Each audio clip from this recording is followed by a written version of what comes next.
दोस्तों नमस्कार।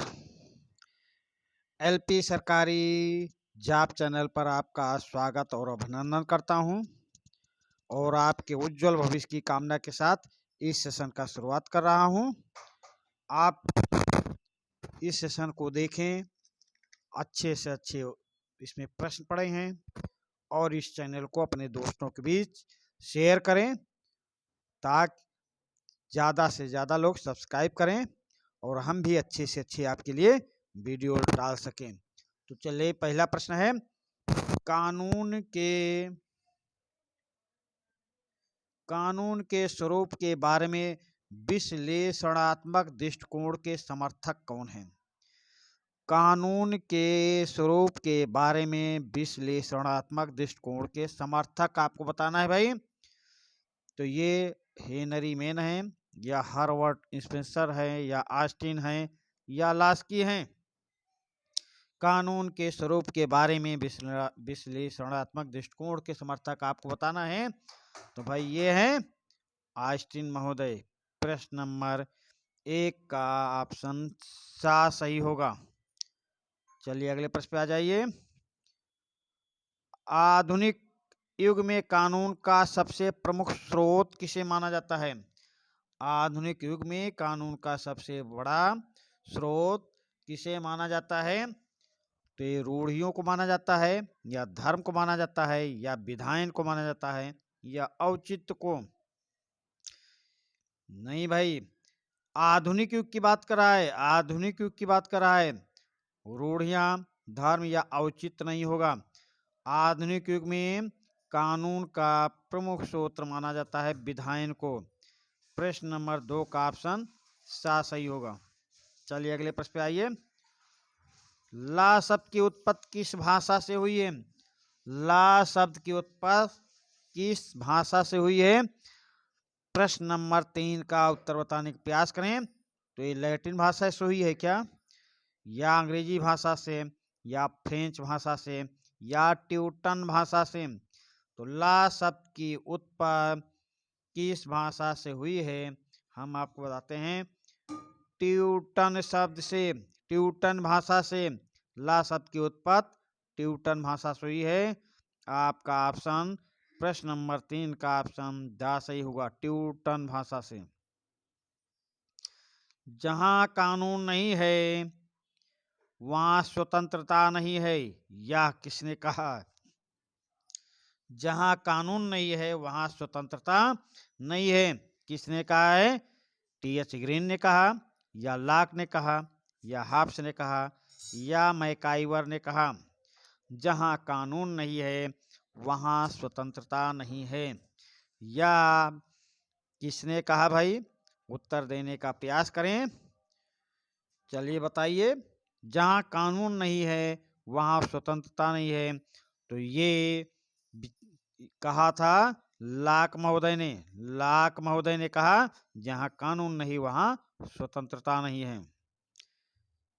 प्रश्न नंबर 5, कानून संप्रभु का आदेश है, ये किसने कहा? कानून संप्रभु का आदेश है, किसने कहा? लास्की ने कहा है, या सिजविक ने, या क्रेव ने, या ऑस्टिन ने? उत्तर देने का प्रयत्न करें। कानून संप्रभु का आदेश है, ऑस्टिन महोदय ने कहा है। ऑस्टिन ने कहा कानून संप्रभु का आदेश है। आपका ऑप्शन द आपका सही उत्तर होगा। चलिए अगले प्रश्न पे आते हैं। कानून के समक्ष समानता निम्नांकित श्रेणियों में से किसके अंतर्गत है? कानून के समक्ष समानता निम्नांकित में श्रेणियों में किसके अंतर्गत आता है? राजनीतिक समानता, या नागरिक समानता, या सामाजिक समानता, या आर्थिक समानता? प्रश्न नंबर 6 को ध्यान से पढ़ेंगे और उत्तर देने का प्रयास करेंगे। तो कानून के समक्ष समानता नागरिक समानता में आता है भाई, नागरिक समानता के अंतर्गत आता है कानून के समक्ष समानता। प्रश्न नंबर 6 का ऑप्शन बा आपका सही उत्तर होगा। कानून और स्वतंत्रता परस्पर विरोधी हैं, यह विचार किसका है? कानून और स्वतंत्रता परस्पर विरोधी हैं, यह विचार देने वाले विचारक कौन हैं? रूसो हैं, या हीगल हैं, या लाक हैं, या डाइसी हैं?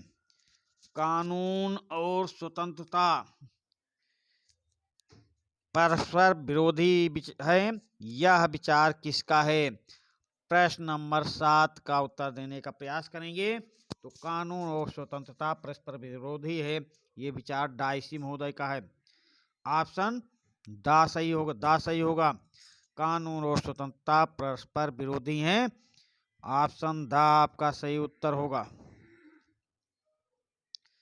चलिए भाई, कानून का अधिकतम पालन ही अधिकतम स्वतंत्रता है, यह विचार किसका है? प्रश्न नंबर 8 को देखें। कानून का अधिकतम पालन ही अधिकतम स्वतंत्रता है, यह विचार रूसो का है, या स्पेंसर का है, या डाइसी का है, या गॉडविन का है? उत्तर देने का प्रयत्न करें। कानून का अधिकतम पालन ही अधिकतम स्वतंत्रता है, यह विचार रूसो महोदय ने दिया था, रूसो महोदय ने क्या दिया था?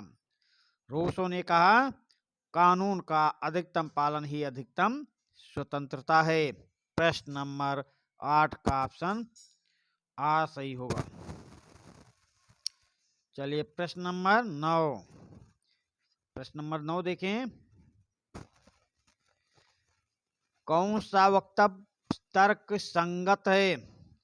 कौन सा वक्तव्य तर्क संगत है? कानून स्वतंत्रता में बाधक होता है? नहीं भाई, कानून स्वतंत्रता में बाधक नहीं होता है। जहां कानून अधिक होते हैं वहां स्वतंत्रता सीमित हो जाती है। भाई ये भी गलत है। राज्य का प्रत्येक कानून व्यक्ति की स्वतंत्रता छीनता है, ये भी गलत। कानूनों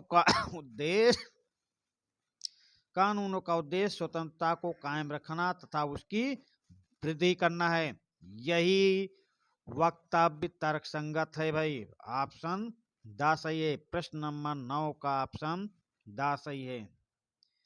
चलिए अगले प्रश्न पे आते हैं। कानून के संबंध में ऐतिहासिक विचारधारा के समर्थक। कानून के संबंध में ऐतिहासिक विचारधारा के समर्थक कौन है? तो ये ऑस्टिन है क्या? नहीं भाई, ऑस्टिन ऐतिहासिक विचारधारा के समर्थक नहीं है। हेनरी मेन है क्या? हाँ भाई, हेनरी मेन ही ऐतिहासिक विचारधारा समर्थक है। कानून के संबंध में ऐतिहासिक विचारधारा के समर्थक हेनरी मेन है। आपका ऑप्शन बा सही होगा। लाक नहीं, केव नहीं, बहुलवादी हैं। तो कानून के संबंध में ऐतिहासिक विचारधारा के समर्थक हैं हेनरी मेन। चलिए अगले प्रश्न पे आइए। कानून का प्राचीनतम स्रोत क्या है?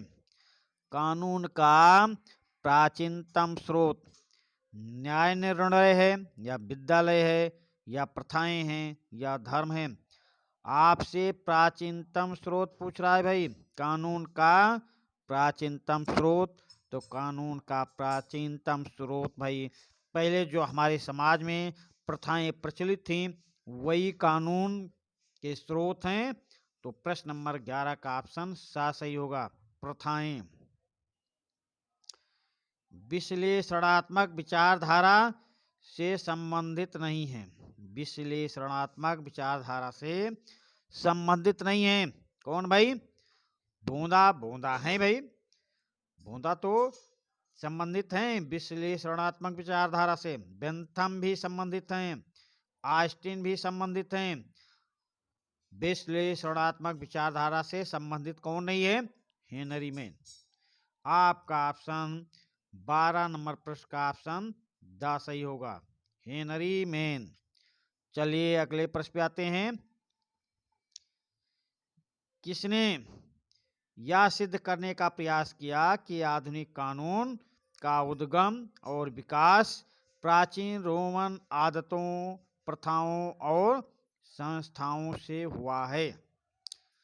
प्रश्न नंबर 13 का उत्तर देने का प्रयास करें। किसने यह सिद्ध करने का प्रयास किया है कि आधुनिक कानून का उद्गम और विकास प्राचीन रोमन आदतों, प्रथाओं और संस्थाओं से हुआ है? ये बूंदा ने प्रयास किया, या सर हेनरी मेन ने, या हाफ्स ने, या बेंथम ने? तो प्रश्न नंबर 13 का उत्तर देने का प्रयास करें। और भाई चैनल को शेयर करते रहिए और सेशन को लाइक करते जाएं। चलिए प्रश्न नंबर 13 का ऑप्शन सी सही होगा, बा सही होगा। प्रश्न नंबर 13 का ऑप्शन बा सही होगा। सर हेनरी मेन ने यह सिद्ध करने का प्रयास किया है कि आधुनिक कानून का उद्गम और विकास प्राचीन रोमन आदतों, प्रथाओं और संस्थाओं से हुआ है। चलिए अगले प्रश्न पे आते हैं। प्रश्न नंबर 14, यह दृष्टिकोण किनका है कि राज कानून का निर्माण नहीं करता? यह केवल किसी व्यवहार को वैधानिक महत्व देता है जिसकी सामाजिक उपयोगिता से उत्पत्ति होती है, जिसकी सामाजिक उपयोगिता से उत्पत्ति होती है। उत्तर देने का प्रयास करें। यह दृष्टिकोण किनका है कि राज कानून का निर्माण नहीं करता? यह केवल किसी व्यवहार को वैधानिक महत्व देता है जिसकी सामाजिक उपयोगिता से उत्पत्ति होती है। तो ये बेंथम या हाफ या ऑस्टिन ने कहा है, या sir Henry Maine, Frederick Pollock तथा ब्राइस ने कहा, या ड्यूगिट, क्रेव तथा रास्को पाउंड ने कहा, या मार्क्स, एंजेल्स और लेनिन ने कहा? तो प्रश्न नंबर 14 का उत्तर देने का प्रयास करें। यह दृष्टिकोण किनका है कि राज कानून का निर्माण नहीं करता? यह केवल किसी व्यवहार को वैधानिक महत्व देता है जिसकी सामाजिक उपयोगिता से उत्पत्ति होती है। तो ऐसा दृष्टिकोण ऑप्शन नंबर सा में उपस्थित तीनों विद्वानों का है, ड्यूगिट, क्रेव और रास्को पाउंड। प्रश्न नंबर 14 का ऑप्शन सा आपका सही उत्तर होगा। चलिए प्रश्न नंबर 15 पे आ जाइए। प्रश्न नंबर 15 पे आ जाएं। प्रश्न नंबर 15 देखें।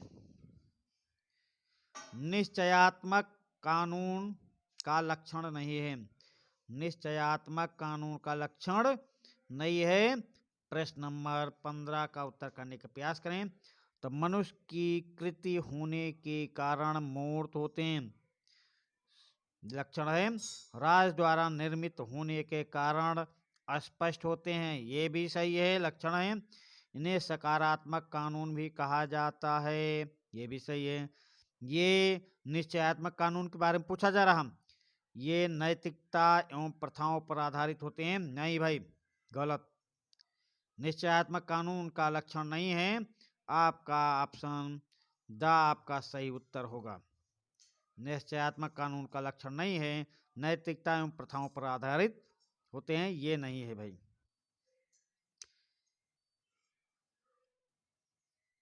किसका कहना है कि कानून एक पाप है और कानून बनाने वाला पापी है? प्रश्न नंबर 16 का उत्तर करें। किसने कहा कानून एक पाप है और कानून बनाने वाला पापी है? ऐसा वक्तव्य अरस्तु ने दिया है, या ऑस्टिन, या बूंदा, या हर्बर्ट स्पेंसर ने? कानून पाप और कानून बनाने वाला पापी है, ऐसा वक्तव्य देने वाले कौन है? तो ये वक्तव्य हम आपको बताते हैं, स्पेंसर महोदय ने दिया, हर्बर्ट स्पेंसर ने। प्रश्न नंबर 16 का ऑप्शन द आपका सही उत्तर होगा। चलिए अगले प्रश्न पे आते हैं। जहां राजा सद्गुणी है वहां कानून अनावश्यक है, और जहां राजा सद्गुणी नहीं कानून निरर्थक है। यह किसका कथन है? जहां राजा सद्गुणी है वहां कानून आवश्यक नहीं है, और जहां राजा सद्गुणी नहीं, कानून निरर्थक है। ये कथन प्लेटो का है, या अरस्तु का है, या ऑस्टिन का है, या हॉब्स का है? प्रश्न नंबर 17 का उत्तर देने का प्रयास करें। जहां राजा सद्गुणी है वहां कानून अनावश्यक है, और जहां राजा सद्गुणी नहीं, कानून निरर्थक है। ये कथन, ये इस प्रकार का कथन प्लेटो जी का है। ऑप्शन ए आपका सही उत्तर होगा। प्रश्न नंबर 17 का ऑप्शन आ आपका सही उत्तर होगा, प्लेटो। चलिए प्रश्न नंबर 18 देखें। अपने किस ग्रंथ में प्लेटो ने कानून के महत्व को पुनर्स्थापित किया? प्रश्न नंबर 18 का उत्तर देने का प्रयास करें। अपने किस ग्रंथ में प्लेटो ने कानून के महत्व को पुनर्स्थापित किया? ये रिपब्लिक में किया है, या लाज में, या स्टेट्समैन में, या पॉलिटिक्स में? चलिए भाई उत्तर देने का प्रयास करें। अपने किस ग्रंथ में प्लेटो ने कानून के महत्व को पुनर्स्थापित किया? तो प्रश्न नंबर 18 का ऑप्शन बी आपका सही उत्तर होगा, लाज। अपने किस ग्रंथ में प्लेटो ने कानून के महत्व को पुनर्स्थापित किया? ये लाज पुस्तक में पुनर्स्थापित किया था प्लेटो ने भाई। चलिए अगले प्रश्न पे आते हैं। प्रश्न नंबर 19 देखें। कानून के संबंध में अरस्तु का विचार नहीं है। कानून के संबंध में अरस्तु का विचार नहीं है। आप सही उत्तर का चयन करें। कानून आवेगहीन विवेक है। ये भाई, ये तो विचार था। कानून आवेगहीन विवेक है, ये विचार था। कानून की सर्वोच्चता शीर्ष शासन का प्रतीक है, ये भी अरस्तु का विचार था। कानून के शासन का अर्थ है दार्शनिक राजा के हाथों में शासन की वागडोर। तो ऐसा वक्तव्य देने वाले भाई प्लेटो थे, प्लेटो जी थे। कानून के शासन की अवधारणा का प्रतिपादन किया। कानून के शासन की अवधारणा का प्रतिपादन किया, ये भी सही है। तो प्रश्न नंबर 19 का ऑप्शन सा सही है।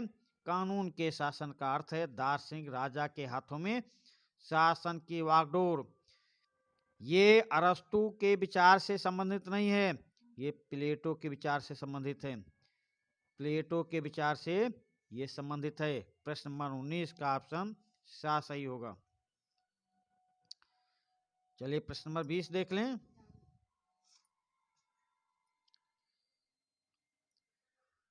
और एक सूची में विद्वानों के नाम हैं, दूसरी सूची में उनसे संबंधित कुछ शब्द दिए गए हैं। आपको सही उत्तर का चयन करना है। आपको सही उत्तर का चयन करना है। प्रश्न नंबर 20 का उत्तर करने का प्रयास करेंगे। प्रश्न नंबर 20 में पहले सूची देख लें। तो सूची में देखिए भाई क्या आता है। ये कोड के द्वारा देना है उत्तर, ये कोड के द्वारा इसका उत्तर आपको देना है। तो चलिए, अरस्तु, अरस्तु क्या मानता है भाई? अरस्तु मान रहा है आपका कानून की सर्वोच्चता। अरस्तु कानून की सर्वोच्चता मानता है। ऑस्टिन विश्लेषणात्मक दृष्टिकोण अपना रहा है। सर हेनरी मेयर ऐतिहासिक दृष्टिकोण अपना रहा है। लॉक ने कहा था जहां कानून नहीं वहां स्वतंत्रता नहीं। तो आप विद्वानों को उनसे संबंधित वाक्यों को पढ़े, देखे, आप मिला दिए। अरस्तु ने कानून की सर्वोच्चता पर बल दिया। ऑस्टिन विश्लेषणात्मक दृष्टिकोण पर बल दिया। सर हेनरी में ऐतिहासिक दृष्टिकोण पर बल दिया। लॉक ने कहा जहां कानून नहीं वहां स्वतंत्रता नहीं। तो अब चलिए हम नीचे के ऑप्शन से उत्तर करने का प्रयास करेंगे। 1 में 4 है भाई, 1 में आ में 4 है, देखिए 4 है। बी ऑस्टिन में ए है विश्लेषणात्मक, सर हेनरी में ऐतिहासिक दृष्टिकोण 2 लाख, जहां कानून नहीं वहां स्वतंत्रता नहीं। आपका ऑप्शन आ सही उत्तर होगा। चलिए अगले प्रश्न पे आ जाइए। राज्य की विधिक धारणा की अभिव्यक्ति हुई है, राज्य की विधिक धारणा की अभिव्यक्ति हुई है। प्रश्न नंबर 21 का उत्तर देने का प्रयास करें। तो राज्य की विधिक अवधारणा के बारे में पूछा जा रहा, तो ये बोंदा में, हाफ्स में, बेंथम में और ऑस्टिन के लेखों में, या लास्की, मैकाइवर, हीगल और बोसांके के लेखों में, या बोंदा, हीगल, बेंथम और गोरे के लेखों में, या हाफ्स, ग्रीन, मैकियावली और ऑस्टिन के लेखों में। तो राज्य की विधिक अवधारणा की अभिव्यक्त हुई है। उत्तर देने का प्रयास करें। देखिए भाई, बोंदा भी थे, हाफ्स भी थे, बेंथम और ऑस्टिन। आपका ऑप्शन आपका सही उत्तर होगा। ये लास्की, मैकाइवर वगैरह बहुलवादी थे भाई, बहुलवादी थे। उसके बाद में नीचे देख लीजिए, बोंदा, हीगल, बेंथम, बोंदा, हीगल, बेंथम और गोरे के लेखों में, तो इसमें गलत है भाई। हाफ्स, ग्रीन, मैकियावली, ऑस्टिन गलत है भाई।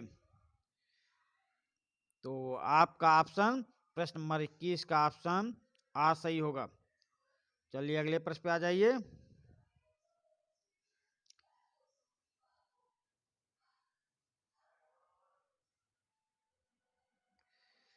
चलिए भाई, प्रश्न नंबर 22 को देखते हैं। यथार्थ में तथाकथित अधिकार यथार्थ में तथाकथित कानून की सृष्टि होते हैं। प्रश्न नंबर 22 देखें, किसने कहा है? यथार्थ में तथाकथित अधिकार यथार्थ में तथाकथित कानून की सृष्टि होते हैं। ये जॉन लॉक ने ऐसा मत दिया है, या जे.एस. मिल ने दिया है, या बेंथम ने दिया है, या हर्बर्ट स्पेंसर ने दिया है। यथार्थ में तथाकथित अधिकार यथार्थ में तथाकथित कानून की सृष्टि होते हैं, ऐसा ऐसे उपरोक्त मत का प्रतिपादक बेंथम जी हैं। प्रश्न नंबर 22 का ऑप्शन सही होगा, बेंथम। चलिए प्रश्न नंबर 23 पे आ जाएं। संत टॉमस एक्विनास ने कानून को कितनी श्रेणियों में विभक्त किया है? प्रश्न नंबर 23 देख लें। संत टॉमस एक्विनास ने कानून को कितनी श्रेणियों में विभक्त किया है? तो ये क्या 5 श्रेणियों में विभक्त किया, या 4 में, या 3 श्रेणियों में, या 2 श्रेणियों में? प्रश्न नंबर 23 का उत्तर करने का प्रयास करें। तो सर टॉमस एक्विनास ने कानून को 4 श्रेणियों में विभक्त करने का प्रयास किया है। प्रश्न नंबर 23 का ऑप्शन बा सही होगा। प्रश्न नंबर 24 देखें। एक्विनास द्वारा बतलाया गया कानून का प्रकार नहीं है। एक्विनास द्वारा बतलाया गया कानून का प्रकार नहीं है। प्रश्न नंबर 24 का उत्तर देने का प्रयास करें। तो एक्विनास ने शाश्वत कानून को माना है भाई, सही है। प्राकृतिक कानून को भी मानता है, सही है। मानवीय कानून को भी मानता है, ये भी सही है। अंतरराष्ट्रीय कानून को नहीं मानता है। तो एक्विनास द्वारा बतलाया गया कानून का प्रकार नहीं है अंतरराष्ट्रीय कानून, अर्थात आपका 24 नंबर प्रश्न का ऑप्शन द सही होगा, अंतरराष्ट्रीय कानून।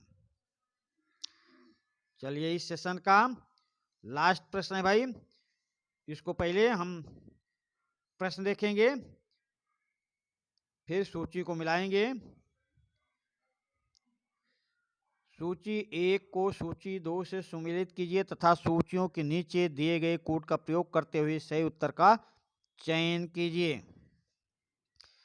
अब एक तरफ नियम दिया गया है और दूसरी तरफ विधि दी गई है।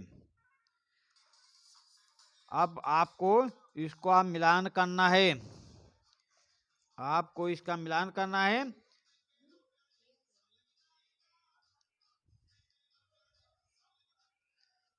चलिए भाई, हम मिलान करते हैं आपका इसका। वह नियम जो व्यक्तियों के मध्य संबंधों को अधिशासित करते हैं। आप उत्तर देने का प्रयास करें। वह नियम जो व्यक्तियों के मध्य संबंधों को अधिशासित करते हैं, मिलाने का प्रयत्न करें भाई। तो वह नियम कौन से हैं? तो आप देखेंगे कितने ऑप्शन दिए गए हैं, 5। तो ये प्राइवेट से संबंध होगा, प्राइवेट से। देखिए इसमें भी एक बना दीजिए, इसमें भी एक बना दीजिए। एक में 5वें से मिलाया गया। चलिए वैसे अगले प्रश्न पे आ जाइए। 1 से 5 में दूसरे में आए, वह सिद्धांत जो राज्यों के संबंधों को अधिशासित करते हैं। वह सिद्धांत जो राज्यों के संबंधों को अधिशासित करते हैं। तो बी में देखेंगे कि क्या मैच होता है। वह सिद्धांत जो राज्यों के संबंधों को अधिशासित करते हैं। तो बी में आपको ये अंतरराष्ट्रीय विधि से आप मिला दीजिए। वह सिद्धांत जो सरकार के विभिन्न स्तरों के मध्य कार्यकलापों को अधिशासित करते हैं।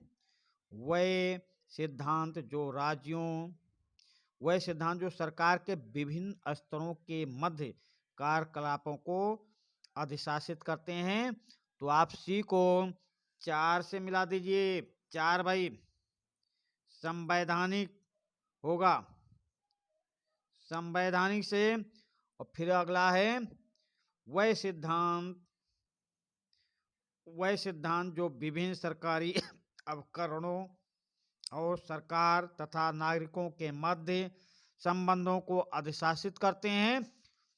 तो भाई ये देखिए, ये तो गजब का उत्तर दिया गया है।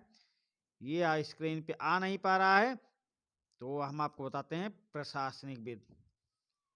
इसको हम अगले वीडियो में और छोटा करने का प्रयत्न करेंगे और आपके सामने लाएंगे, क्योंकि ये मैं समझ गया कि आपकी समझ में नहीं आया होगा। चलिए इसी प्रश्न के साथ इस सेशन का समापन करते हैं और आपके उज्जवल भविष्य की कामना के साथ आपसे विदा लेते हैं। धन्यवाद।